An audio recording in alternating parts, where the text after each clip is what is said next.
ಇದೇ ಜುಲೈ 18ರಂದು ಬೇಲೂರು ಪಟ್ಟಣದ ಹೃದಯ ಭಾಗದ ವೀರಶೈವ ಕಲ್ಯಾಣ ಮಂಟಪದಲ್ಲಿ ನಡೆಯುವ ಪುಷ್ಪಗಿರಿ ಜಗದ್ಗುರುಗಳ ಗುರುವಂದನಾ ಕಾರ್ಯಕ್ರಮಕ್ಕೆ ಸಕಲ ಸಿದ್ಧತೆ ಮಾಡಿದ್ದು ಕೇಂದ್ರ ಸಚಿವರು, ರಾಜ್ಯ ಸಚಿವರು, ಸಂಸದರು ಮತ್ತು ಶಾಸಕರು ಸೇರಿದಂತೆ ಗಣ್ಯರು ಆಗಮಿಸಲಿದ್ದಾರೆ ಎಂದು ಪುಷ್ಪಗಿರಿ ಮಹಾಸಂಸ್ಥಾನ ಕಾರ್ಯದರ್ಶಿ ಹಾಗೂ ಕಾಂಗ್ರೆಸ್ ಮುಖಂಡ ಗ್ರಾನೇಟ್ ರಾಜಶೇಖರ್ ತಿಳಿಸಿದರು.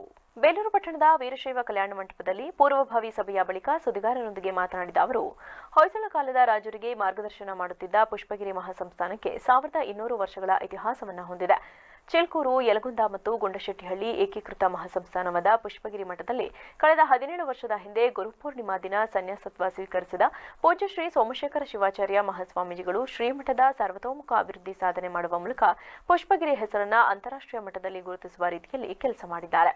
ಧಾರ್ಮಿಕ, ಶೈಕ್ಷಣಿಕ, ಸಾಮಾಜಿಕ, ಪರಿಸರ ಸೇರಿದಂತೆ ವಿವಿಧ ಕ್ಷೇತ್ರದಲ್ಲಿನ ಅದ್ವಿತೀಯ ಸ್ಥಾನದ ಜೊತೆಗೆ ಮಹಿಳಾ ಸಬಲೀಕರಣಕ್ಕೆ ಎಂದೇ ಪುಷ್ಪಗಿರಿ ಗ್ರಾಮೀಣಾಭಿವೃದ್ಧಿ ಸಂಸ್ಥೆ ಸ್ಥಾಪಿಸಿದ್ದಾರೆ. ಇಂತಹ ಸಾಧನೆ ಮಾಡಿದ ಜಗದ್ಗುರುಗಳಿಗೆ ಪ್ರತಿ ವರ್ಷ ಗುರುಪೂರ್ಣಿಮಾ ದಿನ ಗುರುವಂದನಾ ಕಾರ್ಯಕ್ರಮವನ್ನು ತಾಲೂಕಿನ ವಿವಿಧ ಭಾಗದಲ್ಲಿ ನಡೆಸುವಂತೆ ಈ ಬಾರಿ ಬೇಲೂರಿನಲ್ಲಿ ನಡೆಸಲಾಗುತ್ತಿದೆ. ಕಾರ್ಯಕ್ರಮದಲ್ಲಿ ಸುಮಾರು 2000ಕ್ಕೂ ಅಧಿಕ ಸಂಖ್ಯೆಯಲ್ಲಿ ಜನರು ಸೇರಲಿದ್ದು ಬರುವ ಎಲ್ಲಾ ಭಕ್ತರಿಗೆ ದಾಸೋಹದ ವ್ಯವಸ್ಥೆ ಮಾಡಲಾಗಿದೆ ಎಂದರು. ಎಲ್ಲರಿಗೂ ನಮಸ್ಕಾರ.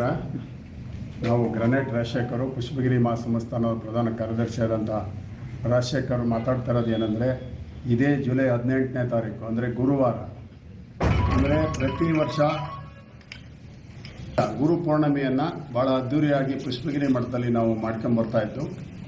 ಈ ವರ್ಷ ಕೂಡ 21ನೇ ತಾರೀಕು ಗುರು ಪೂರ್ಣಿಮೆ ನಾವು ದಿನಾಂಕನ ನಿಗದಿ ಮಾಡಿದ್ದು. 21ನೇ ತಾರೀಕು ವೀರಶೈವ ಮಹಾಸಭಾದ ಒಂದು ಚುನಾವಣೆ ಬಂದಿದ್ದರಿಂದ 18ನೇ ತಾರೀಕು ಈ ಒಂದು ಗುರು ಪೂರ್ಣಿಮೆಯನ್ನು ಬೇಲೂರು ತಾಲೂಕಿನಲ್ಲಿ ವೀರಶೈವ ಕಲ್ಯಾಣ ಮಂಟಪದಲ್ಲಿ ಮಾಡಬೇಕು ಅಂತ ತೀರ್ಮಾನ ಮಾಡಿ ಡೇಟ್ ನಿಗದಿ ಮಾಡಿದ್ದು. ಅದು ವೀರಶೈವ ಮಹಾಸಭಾ ಚುನಾವಣೆ ಬಂದಿದ್ದು 18ನೇ ತಾರೀಕು ನಾವು ದಿನಾಂಕನ ಬದಲಾವಣೆ ಮಾಡಿ ಈ ಒಂದು ಅದ್ಭುತವಾದ ಒಂದು ಕಾರ್ಯಕ್ರಮ, ಅಂದರೆ ಪ್ರತಿ ವರ್ಷ ಪುಷ್ಪಗಿರಿಯಲ್ಲಿ ಮಾಡ್ತಕೊಂಡ್ಬರ್ತಾ ಇತ್ತು. ಈ ಬಾರಿ ಬೇಲೂರಿನಲ್ಲಿ ಮಾಡಬೇಕು ಅಂತ ಎಲ್ಲ ಮಠದ.